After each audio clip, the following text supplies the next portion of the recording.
Kayakers of the internet. Welcome back to the Advanced Kayaker. Advanced Kayak, good Lord, Advanced Kayak Angler podcast. I cannot talk tonight, already starting out poor. What's up, Kurt? Man, I'm just preparing for some major storms about to roll through here in the next couple hours. Yeah. Where I'm living. We're getting tornado warnings, and it's like not too bad right now, but it's supposed to like let loose here in a couple hours. So, and I'm getting ready for Norman. But three of our guests, I think, are going to Norman, or two of our guests are going to Norman. Yeah, well, Mike's fishing the national KBF national championship, and y'all three are going to Norman. So I'm back at home. We've got a kayak MS. It's a local muscular sclerosis event that we have charity event that we have every year. So this will post afterwards, but if anybody ever wants to donate to Kayak MS, they can go online and find them, and please do so. Right on, man. Cool. But that's it. We'll go ahead and get the guests on here. We have Josh Deal, Abby Abendoza, Mr. Logan Martin, and Mike Elsey join us from beautiful Lake Guntersville. What's up, fellas? Hey, how y'all doing? Hey. All right. So anybody who kayak fish and anybody who has a jersey, or you have that pro team thing on your Facebook or whatever it is, people are going to ask you, man, how do you get a sponsor? How do you do that? Do you get money? Do you what do you have to do for them? What do they give to you? So this show is just try to help people, and just if you're listening and you think there's a company that you want to start talking to, or you've been doing this for a while and it's not going the way you want it to, we chose three guys tonight who are great at what they do. They always represent their sponsors well. That's why we wanted to have them on. But we just kind of wanted to give everybody a do's and don'ts as sponsors. So I guess first of all, we'll start out with the big question: how do you get sponsors? Like that seems like the number one question you're going to get asked. Josh, we'll start with you. Man, that's a loaded question to start with. How do you get sponsors? Yeah. I still feel like I'm still trying to feel that one out, because the reality of it is that there's no two sponsors, there's no two programs looking for the same thing. You get a little bit of your sponsors from some of the people you know, from the network, from the connections you have. You get some of it from your ability to do and conduct activities on social media. You get some of them through your performances on the water and how you represent yourself out in the environment. Keep in mind that the community writ large is relatively small. And so, depending on who you know, or how you know them, or how you kind of engage, that starts that little track process. But each organization is looking for something a little bit different. Some organizations are very hard on social media. They want heavy social media presence, high exposure, high content, lots of posts, lots of videos, lots of posts, lots of hashtags. Other organizations want you to be out in the field and represent shows and expos. So you kind of got to know, like, my approach has always been, one, do I believe in a brand? Do I have a trust or alliance or allegiance to a brand that I really love to be a part of? And then how do I start networking my way into their organization? I've done that through bumping guys at the Classic and doing meet and greets there. I do it through follow-up engagements, post, phone calls, maybe just kind of giving them some updates on my tournament life and how things are going and how I'm using their products. And I slowly work my way into that network and then build accordingly. I think one of the things you just pointed out, and all the things you said, is a big chunk of it's networking, right? It's building those relationships. Like you said, it sounds like before you were even necessarily approaching a company for money or product or a discount, you're sending them information about what you're doing, right? That's the takeaway I got from what you just said, right? Yeah, absolutely. Like, I have a couple brands that I don't work with yet, but I work with them. And so, like, I send them weekly or monthly or big tournament fishing reports and kind of give them feedback on, their gear, their product, or how I'm using things, or how I perform, and how all of that comes full circle. And that kind of helps build that rapport with that company. So now I'm really curious. You said weekly. You're giving some companies like weekly updates on what you're doing. Depends on what the schedule is. I don't want anything to be overly arduous because they have lives and time and activity. But I can tell you that a number of organizations that I work with remember the fact that I send out regular reports. And that's huge. I think that line of communication with companies so they know you're out there, they know you're doing it, because no matter how big our sport has grown, I don't feel like people are watching us in particular. I feel like we still have to do a lot of that communication with companies because they're busy. A lot of people, and they're getting, and a lot, they'd have to watch everybody, and they just can't do that. Exceptionally busy, and like they want to be able to trust that what you're doing out there shows a commitment to them and shows a commitment to their brand, and that they're somebody that they can trust with their products, and that you're not just in it to turn a dime, that you're in it because you actually have an appreciation for the product.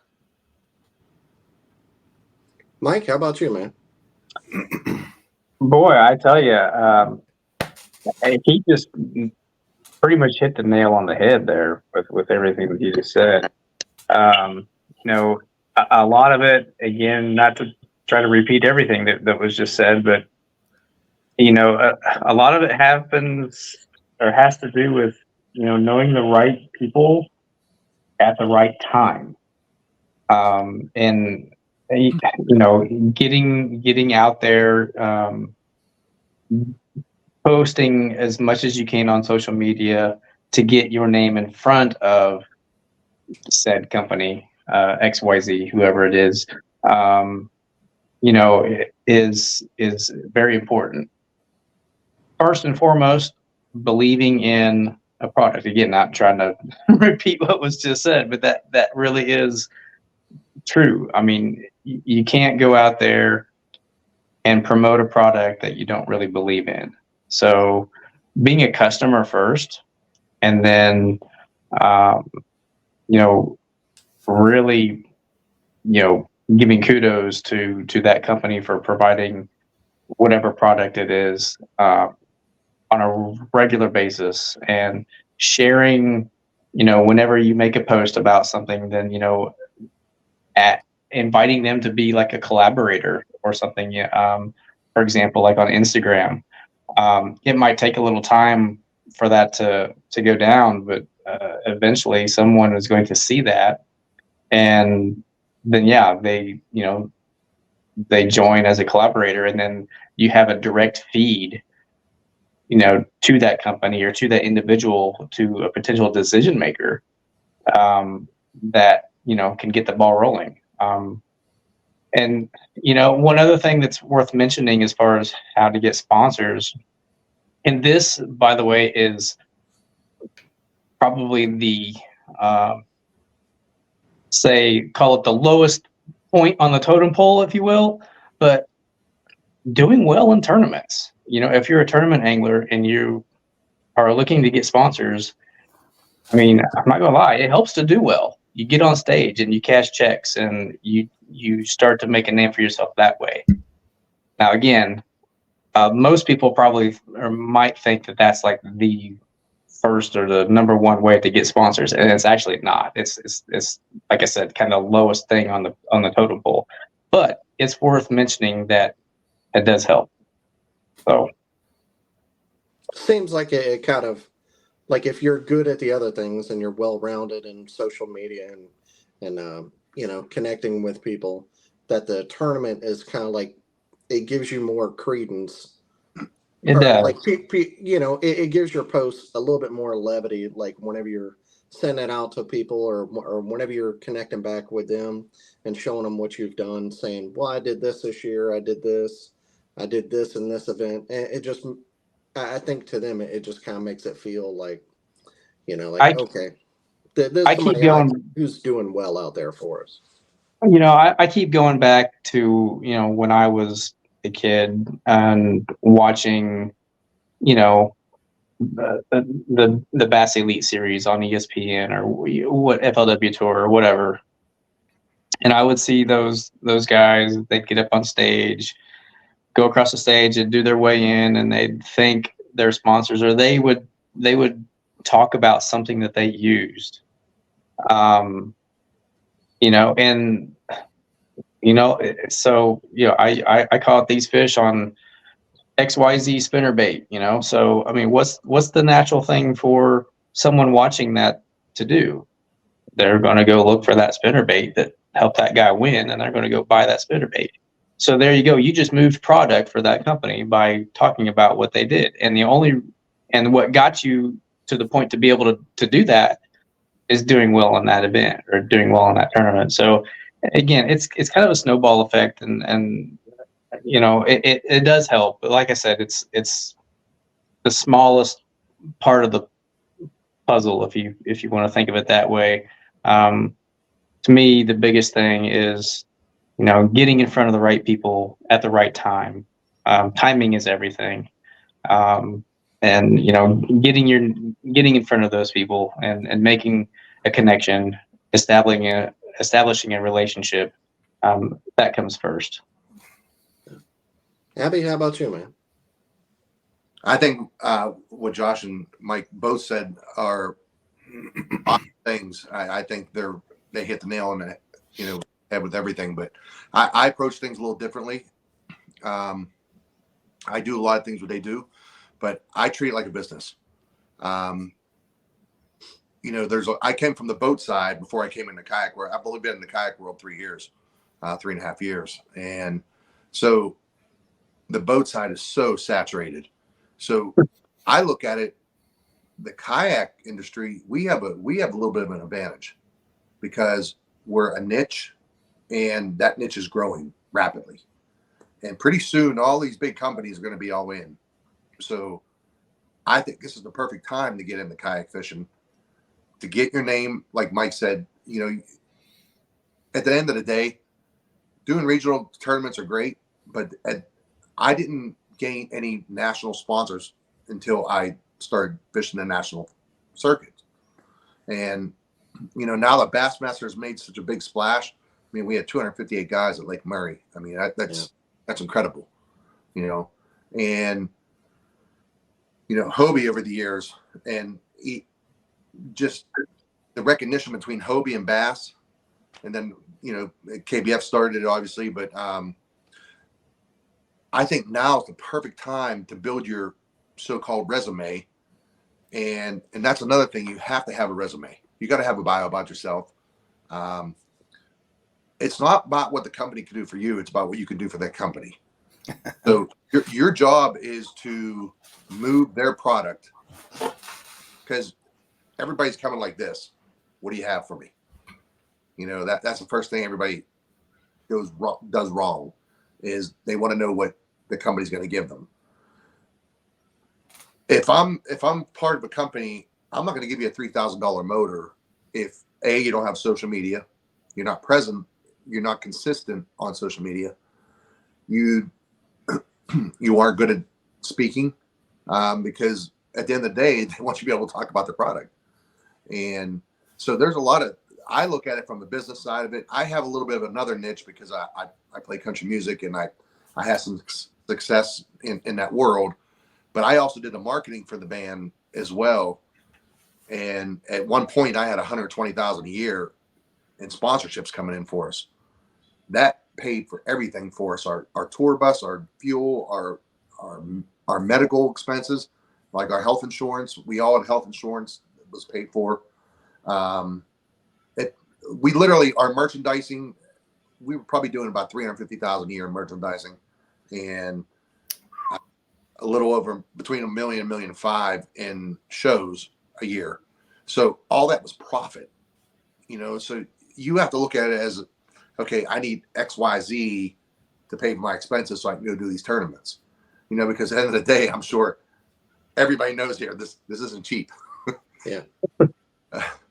You know, you guys Mike, you're down in Gunnersville. That's probably going to cost you $1,000, you know, if not more. You know, when we go to Lake Norman, and you already got, before you even leave the house, you already got $400 or $500 wrapped up in it. And actually more than that by the time you had your Airbnb or hotel, or, you know, your fuel. And So I look at it, I try to plan out what my expenses approximately are going to be. And, I didn't start asking monetary until I basically got some credibility in the industry. And, you know, I think what Mike said is probably the best thing is you have to have recognition because people have to know who you are. And that's the only way you're going to catch their eye is if you're cashing checks, like he said, walking across the stage. Um, you're being talked about in the updates for the national tournaments. So people remember that stuff. And, when you go to a tournament, it's networking. So I do business development. I have a consulting company. I do business development for oil and gas companies and stuff like that. And, my job is the network. That's what you have to do to cultivate a sponsorship rapport is you have to network. And the best place to network is the Classic, and probably the biggest is Diecast. And ICAST is where you're going to meet all the big dogs, where you're going to meet all the guys who make the decisions for money, for product sponsorship. Getting a discount is great. Don't get me wrong. I appreciated everything I've had, leading up to this point. But at the end of the day, you want to strive to get some monetary also to help you be able to do these tournaments, because the more you're doing these tournaments, the more you're talking about their product in front of the social media that you need to be talking about. Mileage is everything. Getting mileage out of social media is everything. And I just approach it differently. I look at it from a business standpoint. How can I help? Everybody, when you sign that contract, you have to make posts, and it's hard not making it inconspicuous that you're pushing that product, if you know what I mean. So I try to do it in a way, hey, I caught these on jackhammer, but you can get them at Fishing Online. That's one of my sponsors. They have them in stock right now. So I'm trying to collaborate my sponsors together to help. Z-Man is sold by Fishing Online, so I'm trying to join that, make it a marriage of people think about that when they go to buy something. Hey, I can get my Z-Man stuff at Fishing Online. So for me, I really try to treat it like a business, because at the end of the day, fishing is fun. I love it. I'll do it no matter what, if I'm not competing or nothing. But if I'm doing this I have my truck wrapped, that goes a long way too, because now you're making impressions. If I'm driving from here to Texas, just think about all the impressions you're making along the way for those sponsors. So now you add that factor and equation into it, and I'm not talking about I just got stickers thrown on my truck. I have it professionally wrapped, $4,000 wrap on it. And so now you have to look at it. It's an eye catcher. So now you're a moving billboard, that takes into account something. That's something you can, if I'm trying to work with a sponsor, that's one of the first things I said to them. Hey, I have a moving billboard. Basically, this is what I drive when I'm not fishing, and when I'm going from X to XYZ, these stops. And I'm driving as far as Texas. I'm driving as far as Oklahoma, and everything in between. So that is making an impression the whole way across the United States. So that all takes account into something. Now you have something to sell. Now you have something that is viable where you can ask for monetary. Hey, let's start out small. Let me show you what I can do for you. The first year might be product deal. They give you an allowance in product, $1,500 in product or $2,000 in product, whatever.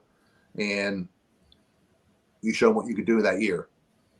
Now, you can't fall. That's the thing. You got to constantly build it. You can't slack off once you show them and they give you the monetary deal, because now you're you're moving to a different level. So I think that now is the perfect time with the kayak industry, because some of these bigger sponsors, bigger companies are starting to see that, hey, there's some credibility here in the kayak world. These guys are buying, 10, 15. Mike, how many rods you have? I don't know. Several. Josh, how many rods you have? We got 30 or 35 Dobbins sitting in the garage right now. Okay, so that's my point. Like, I have 15, 20, and we all probably have about $600-700 in each rod and reel, combo. So you start adding that up, and the guys that are serious about it. So now they're starting to see, and I've heard this from sponsors that I'm with. The kayak world's starting to get some credibility and starting to make a splash. So it's coming. It's slowly building. And now that you're allowed to use motors, I think that's another opportunity for motor companies to come in. I won't even touch on the live scope part. Yeah, let's not talk about that. Hot button. I utilize it. It's a tool. Yeah. Everybody has it pretty much, and I don't sit and stare at it, but there are times you utilize it. Yeah. Oh, I know. Trick that you have up your sleeve. I'm not a 100% live scoper, but do I use it? Yes. It does help. I used it a lot, Logan Martin, to determine if there was a fish under a dock. I could literally just drive by it real nice and slow, look, mark it. Okay, there's a fish here. I'll come back to it. So that's how I utilize it. I don't sit for hours staring at it. But And one thing, I'm sorry, Abby. One thing I would like to add there, we're talking about how to gain sponsors or what does it take to get sponsors. For those who are just now getting into, looking for sponsors and things like that, you need to remember one thing. And the bottom line is that word pro staff does not mean professional staff. It's nothing high and mighty like that. Pro staff means promotion staff. That's what you are. You're a promoter. So think of it in terms of you are promoting that company however you need to do it. So that's Right. all I wanted to add. That's an important note. Yeah.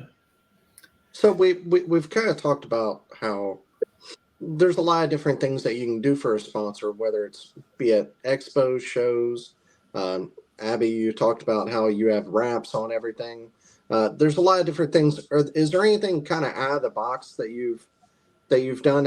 I know with the KFL, I helped run my team, and we did like 3 guide trips for Ram Tool because they had companies that vendors that they did business with or big customers, and they would say, well, here, you can have a free guided trip out fishing on a kayak supplied, everything else. That was one way that we were able to get our title sponsor. Is there anything that you've done that maybe people haven't thought about before, or maybe something a little bit different that you've done?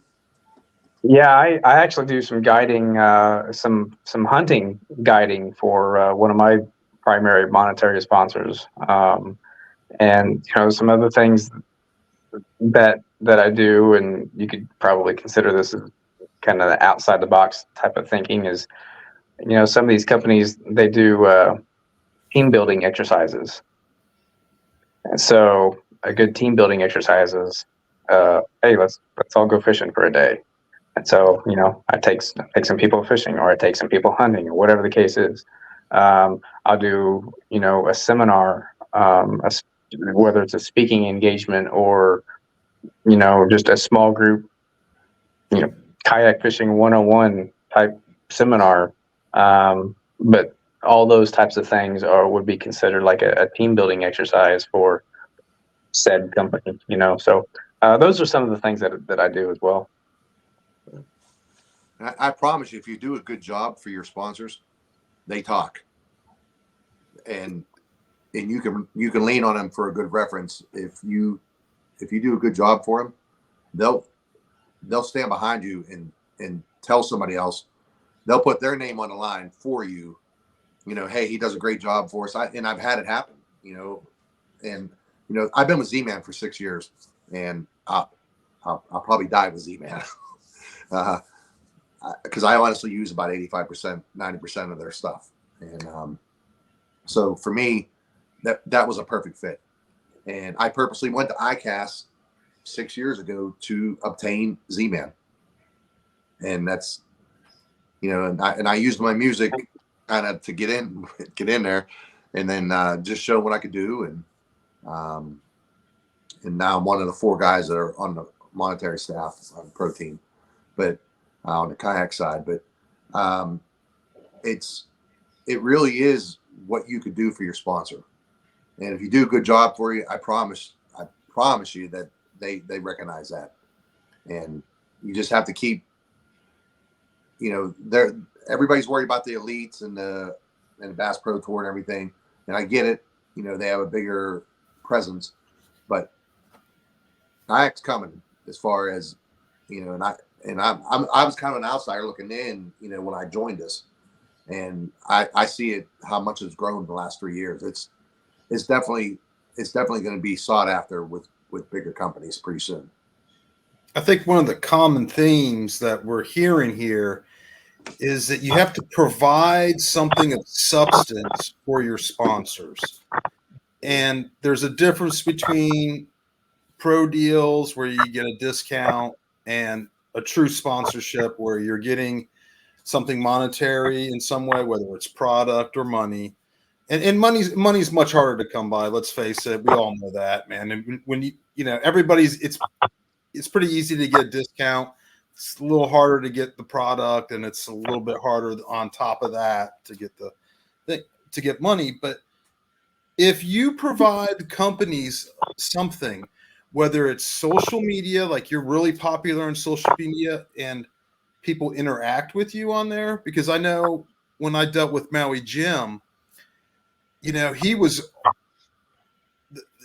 the guy I dealt with there, Scott. He was really, really into Instagram, man, and he wanted to go into the back door, my back door on Instagram, and look at the inside and see all the insights, all the statistics on it and stuff. And he also did that with some of the other social media I did. And and one of the things he came out with is that he sees so many people who are buying their views on YouTube or Facebook or Instagram, that they didn't have a very big interaction with their audience, right? People weren't asking them questions.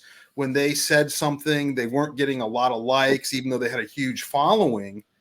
And, that was his job, and he was a pro, and he was one of the first guys that kind of opened up to me and just said, hey, man, these are the things I look for in the social media accounts. And this is exactly how I determine your value to me. And it was very clear that he was looking for sales, and it was, and that's just the bottom line. We are salesmen. Right. If you work for a company, man, that's all they really care about. Can you increase sales? And that's kind of the I don't know, how do you say, the hard side of it. The fun side of it is building these relationships and meeting these great people who work at these companies and being able to learn things from them. So exactly what you were saying, Abby. I mean, and everyone here has said it. You have to provide something for your sponsorship. And I think if you do that first, you'll have a lot easier time shaking some hands and greeting people and saying, hey, man, I love your product. I've been using it for 4 years, versus saying, hey, man, what can you give me? I'm a kayak fisherman. It's just a totally different, and I see it a lot, and I see it sometimes a little too much with people. They're so quick to tell you what they got from a company, and I'm like, okay, but why do you use the product? That's what goes through my mind, is like, why do you use the product? And, it's great that they gave you a discount or they gave you some product, but that's not the best way to promote your company, to promote a company that you're working for, not necessarily your company. But no, when I post stuff, I try to explain why I did it and how I used it. And even if I did something different, like as far as like I explained in my post on Logan Martin, I was burning my jackhammer, and a lot of guys don't do that. And I think you get a better bite when you do that, because it's a reaction bite more than anything. And but you know, we were talking about outside the box. One thing for me outside the box is my title sponsor is 84 Lumber. So Pandemic. That's I cool. can't sell lumber, you know, but it's more about a presence. And, you know, I had a relationship with them. This goes back to keeping that relationship strong. So back in the band days, 84 Lumber was our title sponsor. They wrapped our bus and everything, our tour bus. And Maggie Hardy, the owner, I kept a relationship with her all along. And, you know, she saw the stuff I was doing with fishing. And, you know, she messaged me. I said, yeah, I'm chasing my second dream, you know. And she goes, well, let's have lunch. And she goes, I love what you're doing. I love getting behind that kind of stuff. They really, 84 does really help the outdoors. They do cleanup stuff. They do all kinds of stuff. So, and they're using me for music too. I go and entertain some of their VIP nights they have for some of their clientele. But, you know, that's what Mike was talking about. Like guides for hunting, like that's just a niche. If you have a niche, use it. You know, my buddy Adam Milstead, who actually got me into kayak fishing, was a UFC fighter. He fought professionally for 6 or 8 years, whatever. I tell him all the time, use that niche. You know, you have a niche, use it. And you have something different than what Joe Schmo has down here that's just fishing. You know, you have another presence. So try to marry those two together somehow. And so that's, I think country music, pretty much outdoors and country music go hand in hand. So it was easy for me to marry those two together. And a lot of my followers are, you know, outdoorsmen. So, yeah, I mean, just the biggest thing, you're a networker. You know, you have to network. If you're not going to open yourself up to go and meet people, because 9 out of 10 times the deals don't happen. The deals happen in after parties. I tell everybody that, because now you're getting them on a one-on-one basis. You know, you're not talking to them in a booth, you know, where everybody's hounding them every 15 minutes about product. So you have to get to know them on a basis, as a person, not as just a sponsor. And that's probably the biggest thing I can express. Your business development. That's what you're cultivating business for the people you're working with. I think one other factor you got to throw in here too is what separates you from everybody else. You know, because like Abby talks about the niche, and the niche is important, but there's some people that don't have some of those niches, some of those Right. portions. And so, like, what do you bring to the table for that company, for that organization that separates you from the rest of the crowd? What are the things that help you get people to remember you? What are the things that you like to highlight about yourself or what you bring to the table? So, like, one of the things that I do extensively is I geek out about the data.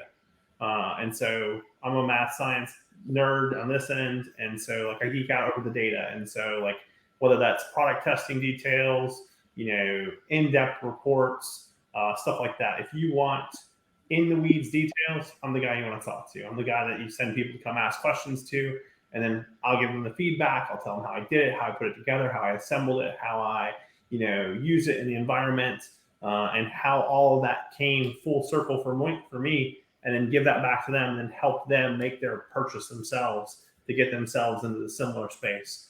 And that's kind of where I come into play, but that's important for each and every person that's trying to do this.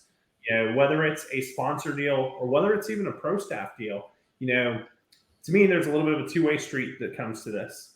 You know, make sure that the deals you choose to take on do have something that's equitable for your time, because it can't be a one-way street. You can't do everything for a company or for a product and then not get anything back in return if your goal is to move somewhere with them over time. Because there's a lot of people that just do things for certain companies and organizations. I had a former still current MLF pro told me, like, look, don't completely bend over backwards for this organization until this organization shows you that they want to come to the table and be a part of it. Okay. Like, it's one thing to go out and make a handful of posts, but that's kind of the free chicken. And then there's the extra portion of that where it's like, okay, do you have the network? How do you develop the relationship? Are they committed to a deal? At the Classic, I visited one of my entities that I've been working with for the last few years, and we have a mutual agreement. And his comment to me at the Classic was, because I always ask the question, what more can I do to help this relationship evolve? And he said, look, he says, with where we're at from a budget perspective right now, and he says, for what we're doing for you and what you're doing in return, he says, I think what you're doing in return exceeds what we're giving you. And he says, I don't need you to continue to do anything further because the budgets aren't there for us to move into this marketplace right now. And he's like, but, as we continue to move down the pipeline, we keep this network open. We keep the line of information flowing. And when that situation changes, you're going to be one of the first names on the list that we choose to pick up. Well, that's great feedback. It is, and it's important. One other piece of feedback that I got from the Classic, and I won't tell who it came from, but he said that there are so many organizations and companies out there that are looking for very specific niches in social media. And you think about attention span, the Instagrams, the TikToks, and stuff like that. A 15 to 20-second video goes a very, very, very long ways on social media compared to a 10, 15, 20, 30-minute diatribe. And so, quick burst of information. There's a guy out of the New York, New Jersey area named Gary Vaynerchuk, who's done a lot of stuff on social media. Some people may have heard his name. He's got some books out there. He has, I don't know, does he have part ownership in the Jets? He's got a big relationship with the Jets, and he's been all about the development of social media. And there's a lot to be learned from that. And he's got videos online. He's got books and things that you can read. But highly encourage you to go check it out. Go find your niche. Find out how you fit in and find out how you build on. All right. Now, what are some don'ts? I know sometimes there'll be some things that you see people post online, and it's like, oh, Lord God help you. I know your sponsors aren't liking that. What are some things you would say don't do for your, if you're trying to get sponsors or if you have sponsors? Because I know me personally, as a double major in college at political science and business, I love politics. I cannot post any politics online. If you want to keep any respectful relationship with a sponsor, what are some don'ts y'all see? Well, you just said the biggest one. Yeah. Politics. So when we signed our record deal back in 2006, it was a week after the Dixie Chicks committed suicide on stage. Yeah, the Bush thing. The Bush thing. They pulled us into a conference room. You do not talk about politics. You do not talk about religion. You do not talk about anything but country music. And that is it. And I've kind of taken that philosophy, with me as I go down here, as I go down the road with anything I do. They monitor that, whether you think they do or not. They don't want to see you. They don't want to see you bashing people on social media. You have to keep a level head. Again, it's business. It doesn't matter what level you're at. It's business. It might not be business to you, but it's business to them. You're repping their business. So at the end of the day, you have to be level-headed about it and think about, okay, if I was an employee, and basically you are an employee there. If they're giving you, let's just say if they're giving you, we'll use a motor, for instance. If they're giving you a motor that costs $2,500, $3,000, they're paying you because that money's not coming out of your pocket. They're giving you that product. So you're basically an employee, you're a partner. And that's another thing. I don't like to call them, I try not to call them sponsors because it's more of a partnership, I think.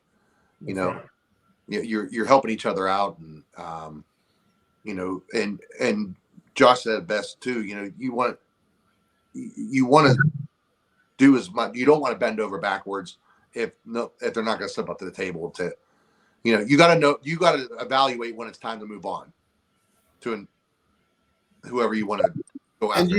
And you shouldn't be afraid to have things change with sponsors and be professional and move on sometimes. Right. Don't burn the bridge. Yeah. So because sometimes it's time. It just is time to move on. Right. Things To go whatever, go direction, and maybe that direction is not your forte, and you don't feel that it's good for you to move in that direction. So, you have to.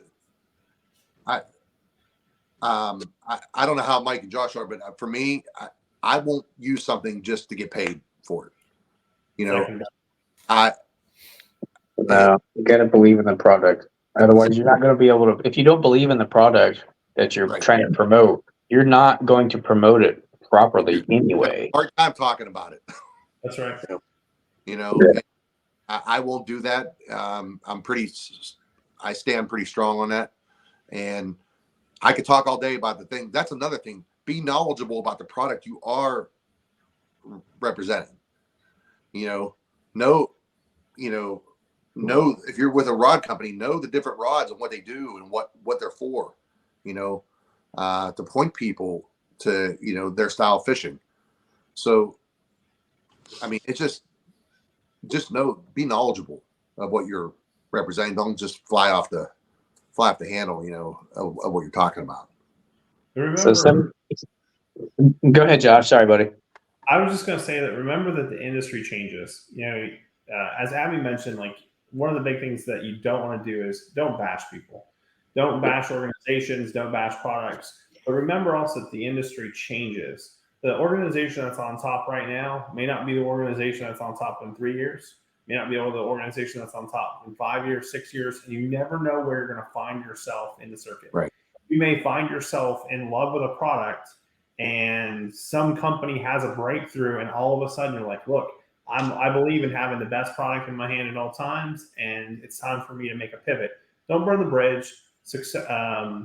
Eloquently work your way through that situation and work your way out of that deal or close that contract and leave it on good terms, because you never know when you may need to come back.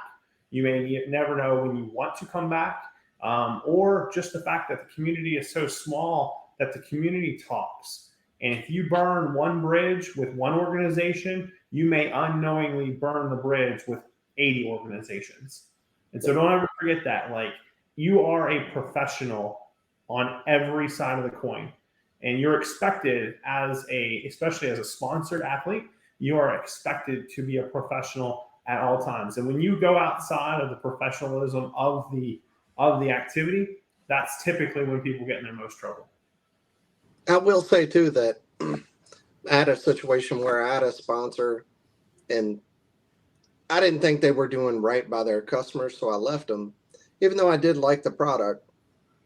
And then I didn't burn the bridge, but I let them know I didn't like what you were doing for your customers. This is why I'm leaving. Like, very straightforward. I think you could do better in these departments, and because you're not standing behind your product, that's why I'm going to leave now. I think it's right for me. But then they bought another product, another company that I like. So now you're kind of dead to that whole conglomerate now. So you never really know how things are going to build up either. So don't burn any bridges if you can help it. Sometimes it's better just to leave on, just with grace. Yeah. And because you're right, you never know what's going to happen. I mean, because let's face it, anytime you're leaving, it's a little bit of a touchy situation, right? I mean, it just is. And to spend a minute to think about how you're going to talk to the other person and communicate to them that you're leaving, but it's not like a confrontational thing. You're not mad at them. There's not some resentment in there. You have to know how to talk to people, and that's a big part of this, is knowing how to talk to people. Another thing too is everybody wants to be on the hot train, so that goes for companies too. Yeah. If you win the Classic, or if you win the TOC, or you win the KBF Championship, or anything, even a regular season event, you're going to get people that want to talk to you, because now you're being talked about, and everybody wants what's a hot economy at the time, you know. So, but going back to what Mike said, if you keep your presence at a consistent, you know, I'll tell you a perfect guy, Jody Queen. Yeah. Jody has a consistent presence throughout all the series of national kayak tournaments series. If you look at his post, he has a non-sponsor post where he talks about non-sponsors. Hey, this helped me here. Non-sponsor, he'll tell you they're not. I don't work with them, but this is what I used. You know, I think he does a really good job. If you want to get an idea of how he works with his companies, that's everybody can learn from Jody on that. You know, he's very consistent. That's the best work. He's a pro's pro. Yeah, I mean, Yeah.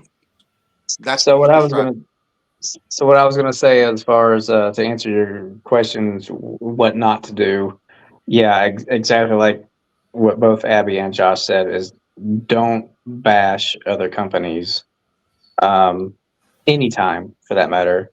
Again, to repeat what Josh said, always conduct yourself in a professional manner on and off the water, regardless who you're working with. At the gas station, it doesn't matter. You need to be, you know, behave, right? Just behave. Be Be an adult. an adult, Be a right? human. Yeah, be And adult. and have on issues. and on that note, when you make posts, again, be an adult, and for goodness sake, spell check and check your grammar. Okay, That's a good I one. mean, you. I see some posts out there that I'm like, I what edit are my you posts even to make trying to that mistake. say? You know, so yeah, things like that. Um, conduct yourselves in appropriate manners at all times. Check your spelling, check your grammar on things like that when you're making social media posts or writing anything, whether it's in a magazine article or something, anything that you're, you know, if you're supplying text to, make sure you just spell things right. I mean, yeah. So, um, and yeah, in addition to not bashing other companies, I think something else that a person should not really do is just completely claim to the moon and back that the product that you're promoting is the absolute 100% best of the best of the best always, and everybody else sucks. That's not the way to promote a product. Right. I agree. So that's my 2 cents. There's things that work for you and things that won't work for other people. It's about how you communicate, you know. Right. Yeah, this works for me. This is why I, you know, promote this particular brand is, you know, blah blah blah. It's not, this brand is the best, period. All the others, you know, are junk. You know, that's not the way to promote promote a company or to promote a product.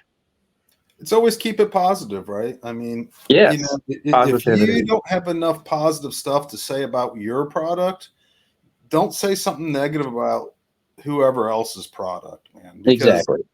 you know, that gets you nowhere with your sponsors, and it gets you absolutely nowhere with anyone who's reading your stuff or Exactly. listening to you talk about stuff, you know.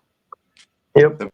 The best thing that you can do for your sponsors, and I can't tell you how many times I've done this, and there's actually been people that reached out to, I'll use Z-Man as an example. I've met people at the ramp that I don't know. They come up and talk to me because they see Z-Man and they say, oh, you know, I've been trying to, I don't understand how to use a Ned. So I'll take the time and I'll show them, I'll give them a pack of Ned heads and I'll give them, you know, here's a really good color for this river or this lake that we're here on. And, you know, that goes so far, you know, that you took the time to help them, to show them. And they might have caught, like, for instance, this guy caught a 5-pounder that day on what I gave him. And he sent the picture in the Z-Man and sent a big paragraph about how I helped them. And when your sponsor gets something like that, Yeah. enough said. They know that you're doing your job, you know. So it's just everything. Your presence, your everything. It's remember, it's business development. You're developing business for them that maybe they wouldn't touch, you know. So that's how I look at it. I just treat it as a business. And not everybody. I'm going to throw one out there of a do not do. Do not tell anyone what your deal is. That is like the biggest no. And I still have people like kind of walk up to me who sometimes a lot of times I don't even know them, right? And they're very anxious to tell me their deal. And this isn't everyone, it's very few people, but I'm like, and it's so hard for me to convey to them at that moment, like, man, you really don't want to be telling anyone that information. That's like between you and your sponsor, and that's it, or you and whatever your situation is, whether you're pro staff or a sponsor. I was like, never tell. I mean, it's like, and I guarantee you that there isn't any sponsor out there who wants you to say that, to put that out there. That's pretty wild. I didn't even think. I mean, that's never happened to me, thank goodness. And of course, I would never.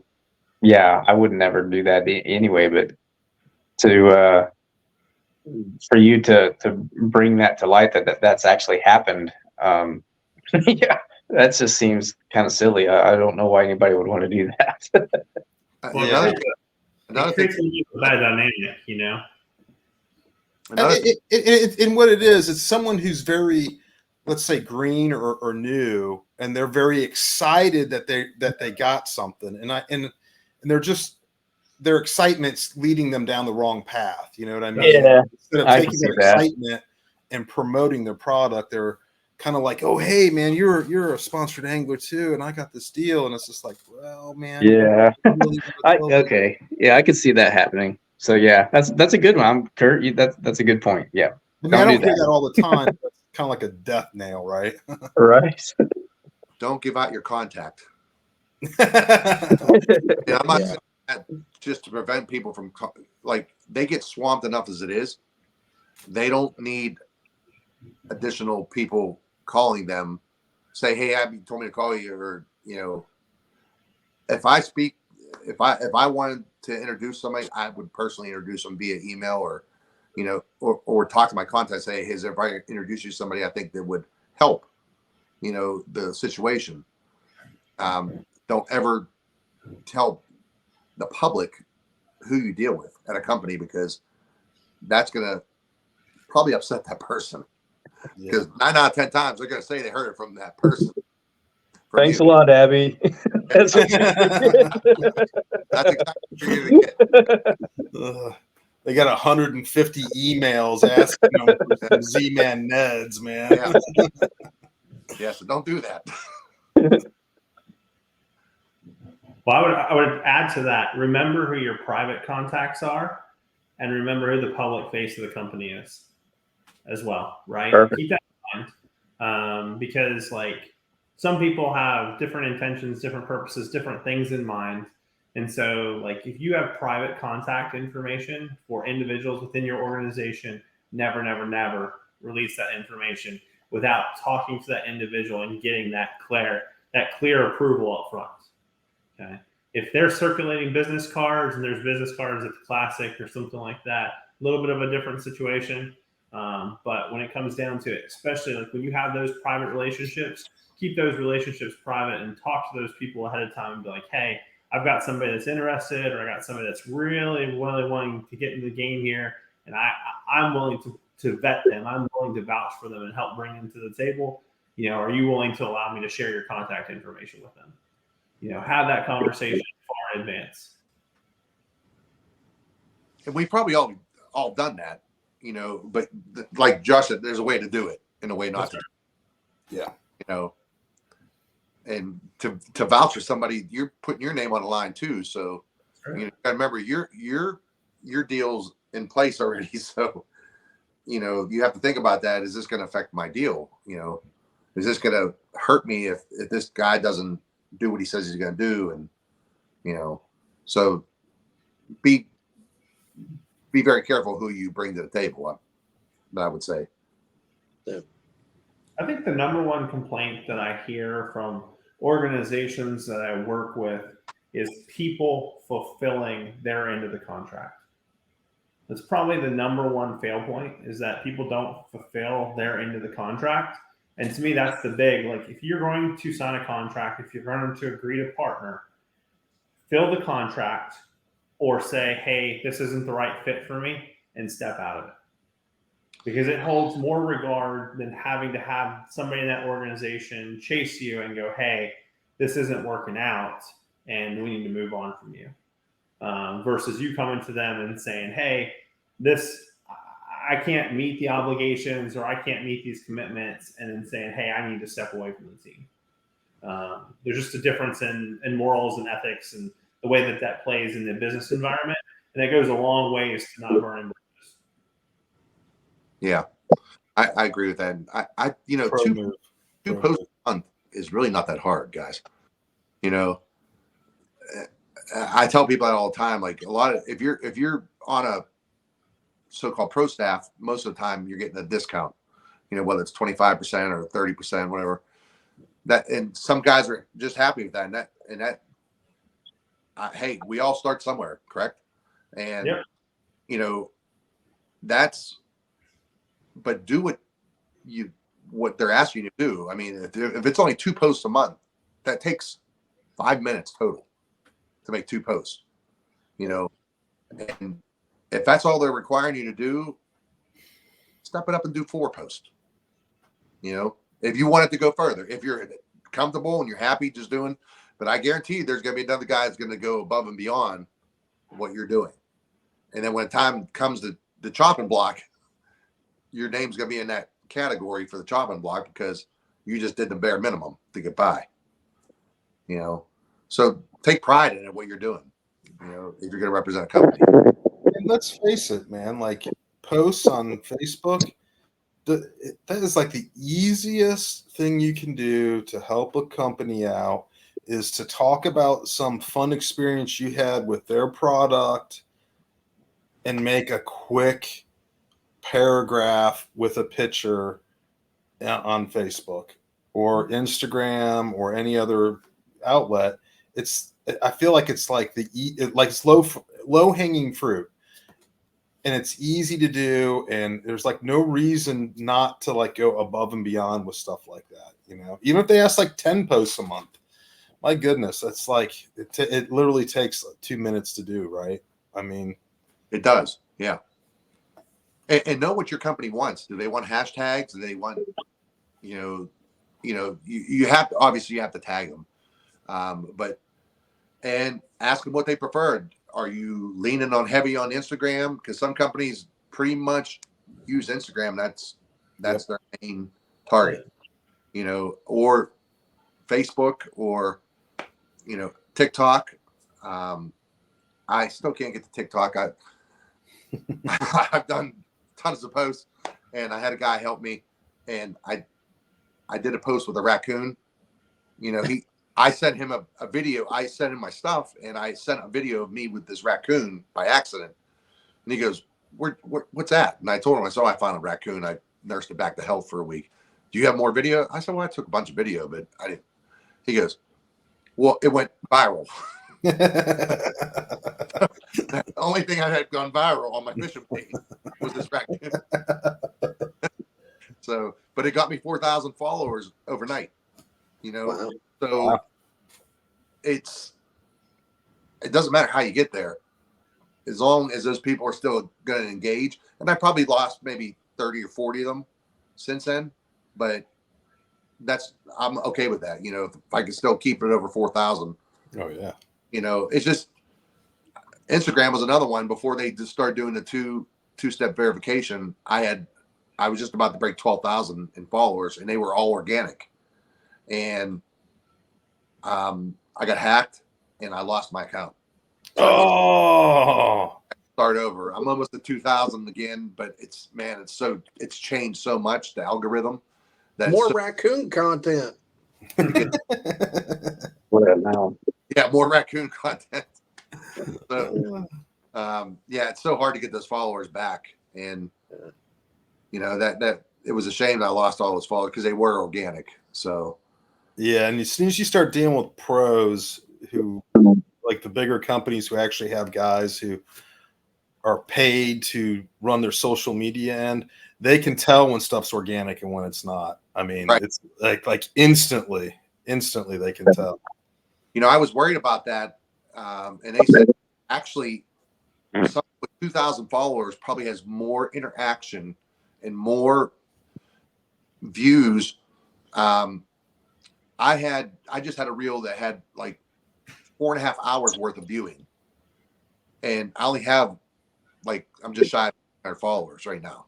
So that's on a bigger scale. Somebody has 15, 20,000 followers will probably never see that because it's not organic.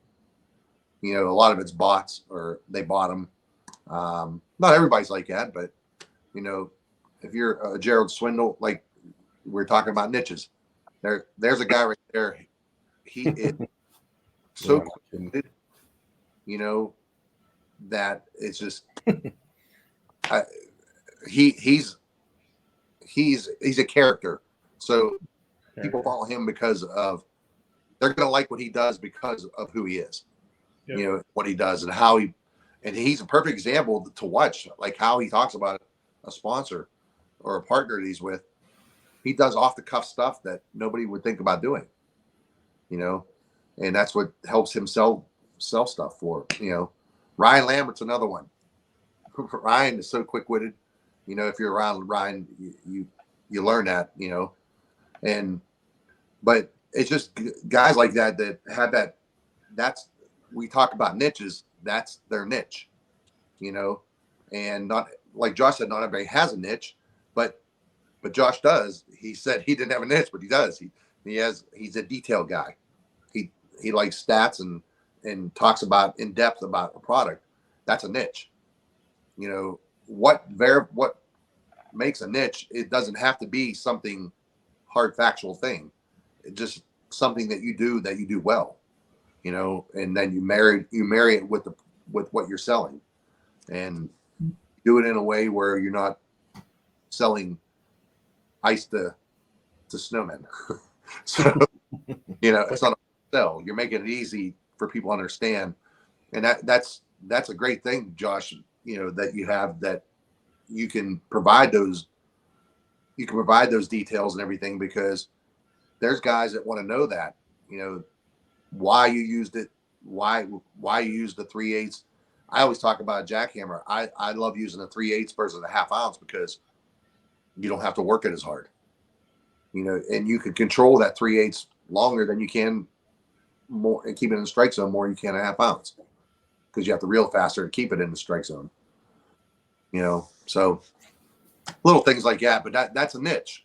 That's there are people that want to know that kind of stuff, and that'll gauge. And that's the thing, like engaging.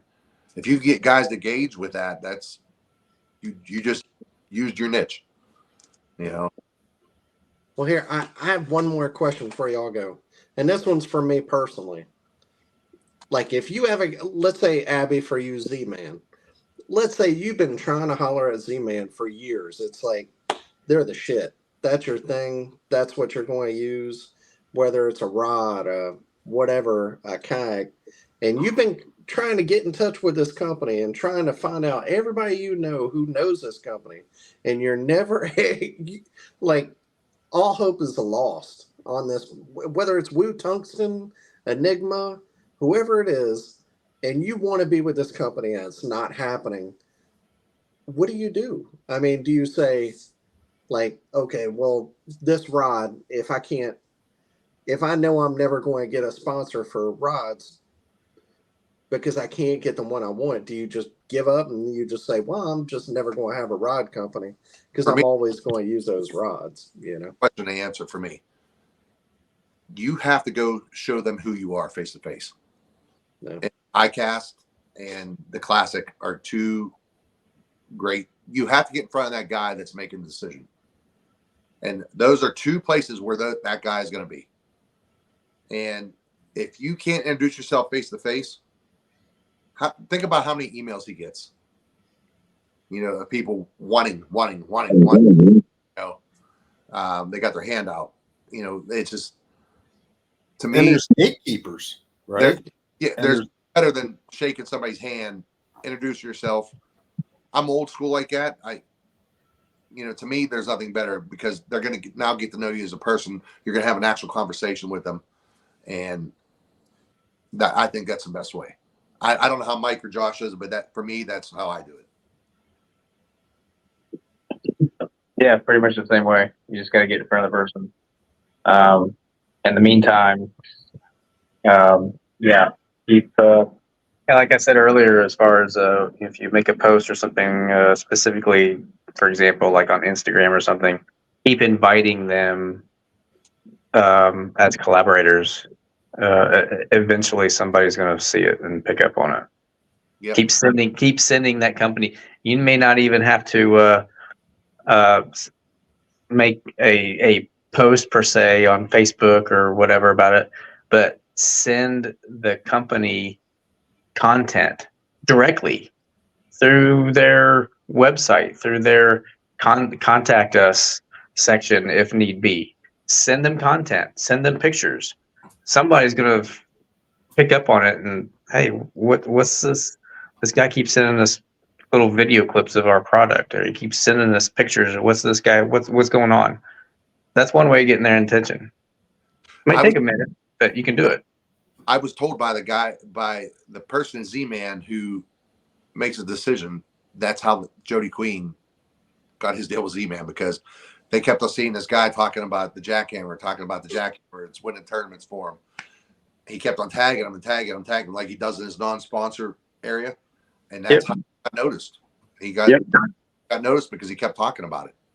So that does go a long way but you have to be consistent. You know, and it does, Mike couldn't have said it any better. We're all doing this for fishing.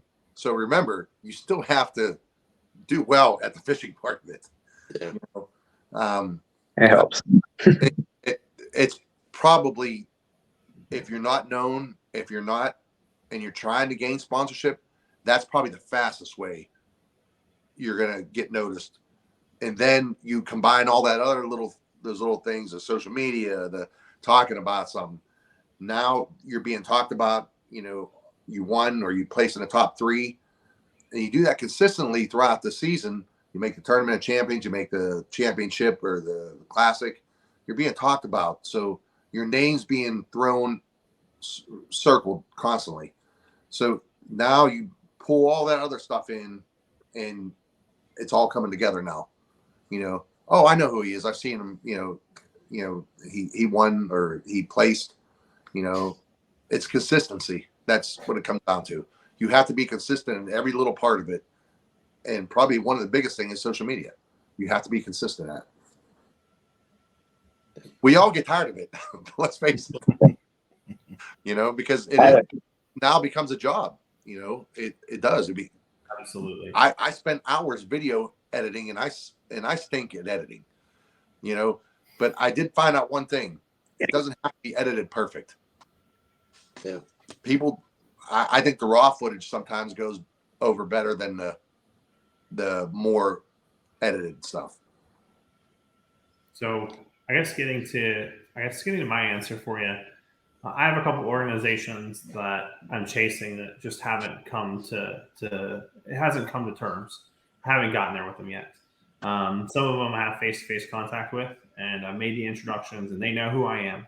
A few things that I've been told is one, remember you're telling a story about who you are, the kind of person you are, what you're bringing to the table. Keep in mind that people are watching all the time. Okay. No matter where you're at, no matter what you're doing, somebody's always watching what you're doing, how you're acting, how you're reacting, how you're behaving, the whole 9 yards. And then at the end of the day, it's all about where you want to be, what you want to do. Be true to yourself, be true to your morals, be true to, if you have a product that you absolutely love and you can't find your way on their team, on their staff, think about that for a second. If you're like, Am I going to go take a deal somewhere else just to put some money in my pocket or not? It's a hard question to ask. But the reality at the end of the day is that if I truly believe in that product, I'm not leaving that product. Okay. That's my choice, but that's a choice that every one of us anglers has to make. Look at how many boat deals that are out there for guys that are in a specific type of boat or a specific type of kayak or have a specific kind of rod, and they have one marquee sponsor. And that one marquee sponsor is everything for them. Okay. And they haven't changed for some of those other pieces and parts. There's nothing wrong with continuing to pursue those other elements, continuing to pursue those other engagements. But it all comes back to, do you actually love the products you use? Because if you don't love the products that you use, you can't represent them worth a darn. Okay. And in turn, you can't market them. And then when it comes time to do the work, you just don't want to do the work. And if you love the products, if you appreciate the products, you will continue to put in the time, you will continue to put in the effort, and you will continue to highlight and showcase them, and it will continue to work for you over time. I have some deals that have not made their way to sponsorship. I've got some deals that have only made it to that promotional staff. And, I don't look those are still amazing support structures in the bigger picture, because they're keeping money in my pocket that I'm using to fund event fees or stuff like that. And that still has a big impact over the course of a season, even over the course of multiple seasons. So, if you totally believe in a product, my encouragement is to stick with it, keep pushing forward, and keep using what you believe in. There you go. Agreed. All right. Well, we appreciate y'all being on. Before we let you go, I want to give you a chance to shout out any sponsors. Mike, we'll start with you. And thank you for being with us tonight. I know you're practicing on Gunnersville for the Hey, no problem. championship. No problem. Pleasure is mine. So appreciate you having me on. Yeah, I definitely want to give a shout out to my support team, Native Watercraft, that new Titan X that we came out with this year. Man, I've got one, and I've been in it all week here this week, and really getting a feel for it and getting used to it. Man, it is the best boat I've ever been in. So I definitely want to give a big shout out to Native. Yak Attack, obviously, all their products that help make it your own, as their motto says. It truly is. You can. That's probably the coolest thing about kayak fishing is you can rig out your boat to fit your needs and the way you fish and so forth. And the Yak Attack really makes that possible. Fitzgerald rods, fishing online, Rogue fishing gear, Shred Fin apparel, Dakota Lithium. They power me for everything that I need. My electronics, Lowrance Electronics, the motor that I run, all that. So definitely got to give a big shout out to them. Titan Tungsten as well. And like I said, just the rest of my team, that they know who they are, and I definitely couldn't do this without each and every one of them. And so definitely appreciate the opportunity to give a shout out to all of those guys. And again, thanks for having me on. Yes, sir. Abby, how about you, man? Same, Mike. I agree with you 100%. That Titan X is awesome. That's what I'm into. And you put a motor on that thing, and it's a whole different animal. It is. It's so much fun. Yeah, it is. And big shout out to Native, Z-Man. They're like family to me. Fishing Online, Sniper Marine. Check out their live scope hold. It is awesome. It's well worth the money. Z Pro batteries. I just got on board with those, and I'm really impressed with the batteries so far. So I just signed with a local beer company too, Stoney's Beer. Heck yeah. I like to support local. The pinnacle of all sponsorships is beer. Yeah. So you've made it. And but it's always like an adult beverage after a long day. That's And right. I know I'm probably missing some folks. Cash and Rods. The Chattergrass rod is which Jody and Corey Dreyer helped develop, is probably the best rod, chatterbait rod I've ever fished. I've got their jerkbait rod, and it is the truth. They I love really that. solid product, and Yeah. I'm trying to think going down the line here. 84 Lumber, they have nothing to do with fishing, but they support me so much, and I appreciate them so much. And Bubba, I've been with Bubba for 3-4 years now. They make great tools. Everybody considers them a saltwater, and yes, their main thing is in saltwater, but their tools, we deal with rain, we deal with water. Anytime you add water to any other tool, it usually rusts, unless it's stainless steel. They make great products that don't rust and everything, and stay sharp. So I use their net, I use all their pliers, their knives, their nippers. I think that's it for right now that I can think of. But I'm sure I'll remember something else. But Yeah. they know who they are, and thank you. That's right. I couldn't, and honestly, you can't do without your support team. People. Oh, Torpedo Motors is another one. You can't do without the support team that helps you do what you love. If you get a product that you believe in and they believe in you, that's the best combo right there. But thank you for having me on, guys. I appreciate it. I had time with Josh and Mike as well, talking, bouncing. Hopefully, learn something from somebody tonight. That's right. No, heck yeah. Just you got to believe in what you're doing. That's the key. Just remember, you got to fish. Again, if you really want to get noticed, you really want to get on a national level. This is an outgoing thing here. You have to fish the national events. I mean, that is the quickest way to get the name circulated and to get, up north where I'm at, the regional stuff is great, but it doesn't get sought after with the bigger companies. They want to see your name. It's just like the elites on the boat side.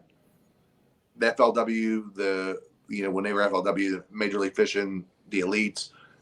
When you're doing the opens and all that, now you're trying to achieve something, and they see that, and they'll work with you when you get on that level. Always got to think bigger. That's how I look at it. Great advice. Josh, how about you, man? Man, I'm like Abby. I'm always going to forget somebody, I swear. There's a whole team behind us to help us along the way, every step. And without them, we wouldn't be where we're at today. For me, my big supporters right now, Zebro Lithium, Hobie Fishing. I guess I'm one of the Hobie guys here, one of the few Hobie guys here. But I'm a Hobie guy. Yeah, you're a Hobie guy. So giving Abby and them a hard time for those native. They make a great kayak. They really do. But Battlefield Outdoors, they helped me get a foot in the door and help me get some opportunity in the space. And that's been very helpful. Having a good dealer that you can work with, that gets you a little bit of additional exposure in the marketplace, because they have their own networks that you can work with. I actually bought a Titan from them back in the day. Oh, yeah. And, he's still trucking them out. New Titan X's just came in just the other day. So, absolutely. 5x3 fishing. And so, there's a couple local guys here by the name of Mark and Jeremy. And they bought 5x3 fishing from a guy in Alabama after the brand was going the wrong direction. And they revived the brand. And I reached out to them 4 years ago, and we've been working together ever since. It's been one of the best partnerships I've had. I'd be remiss if I didn't have a shout out to them, because they've always taken such good care of me along the way, and just make sure I throw them the bone they deserve. Boondocks, Baitworks, Dobbins Rods. Those are all entities that I have deals with and have partnerships with. Beyond that, there's a huge list of others that have an impact. I run a Newport on the back of my kayak. I have two of them at the moment. Can't wait for the 180 Pro XS to come out. Yeah. hands on that. I've already got somebody lined up to buy my old one as soon as the new one comes out. I'm in the same boat, so I have that just on tap, and like I use a lot of Zoom products. I use a lot of Berkeley products, through Pure Fishing and stuff like that. Those are all good brands to work with. Sunline, they help me keep me going. If you were to walk into my garage and see what I have, you'd be like, look, you can tell what I use, what I love to use, and where my loyalties lie. And it all comes down to using what I think is the best product for me at the end of the day. And that's what I want to have beneath me, because I think that helps me, Abby, everybody else be the best competitor that we can be on the water, is having the right equipment, the right gear, the right people, all of that behind you to help power you along the way. That's right. And we don't always get to say ours. Kurt, how about you, man? Give a shout out to your folks. Well, I'd like to give a shout out to Whoop Fishing Online. They're one of my big sponsors right there. St. Croix, Torquedo, Picasso, all those companies, like we've all said, they just have such a big impact on what we do, and these are all companies that, and we stated this before, that I bought their product before I was ever on their teams. So it's just all stuff that I believe in, and it's, man, can't thank them enough. Heck yeah. Dan, your turn. Yeah, well, like those two guys, Z-Pro Lithium, like.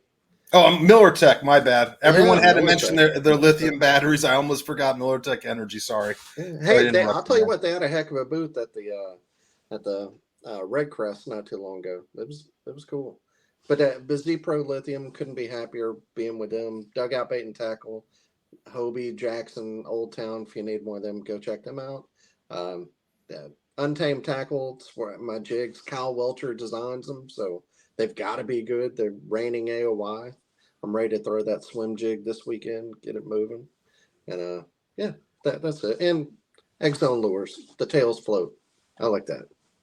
Helps me catch more fish, I think. You just throw it out there like the same way with Z-Man. You just throw it out there and you let the bait do its own thing. Yeah, you don't even have to give any.